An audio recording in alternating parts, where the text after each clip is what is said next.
He thought he was clever. He thought betrayal was just strategy. But life always has a way of keeping score. And when karma strikes back, it strikes harder than you ever expect. This is the story of the fall of a betrayer. Mark and Daniel were more than business partners. They were childhood friends.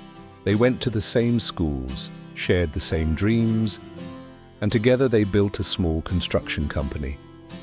From fixing porches to building homes, their trust in each other was unshakable, at least. That's what Daniel believed.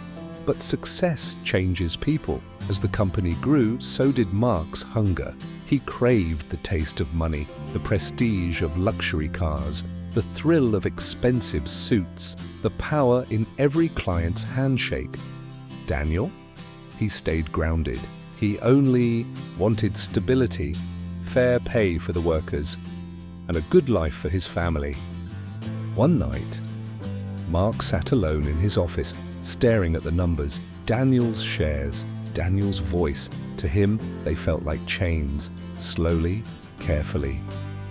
Mark started to move money into hidden accounts. He forged papers, rewrote contracts, and when the timing was perfect, he struck. Daniel arrived one Monday morning, only to find his office locked. His name erased from the board. Calls ignored. Meetings cancelled. When he finally confronted Mark, his so-called brother, all he got was a smirk. "It's just business, Dan. Don't take it personal." Overnight, Daniel's world collapsed. The mortgage piled up. His kids were forced into a cheaper school. His wife picked up extra shifts just to keep food on the table. And Mark, he flourished. A bigger house, a new Mercedes, his face splashed across magazines as the city's self-made success story.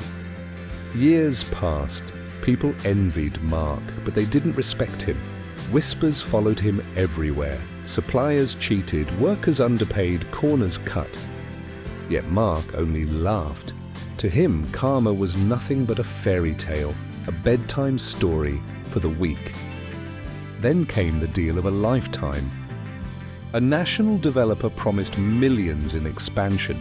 The lawyers looked flawless, the presentations convincing. Mark dove in headfirst, bragging to everyone, "This is the future of construction." He never once stopped to wonder if he was the one being played. Months later, everything crumbled. The developer was nothing but a shell company. The contracts, traps, investors vanished. Banks froze his accounts for the first time in years. Mark's confident smile cracked.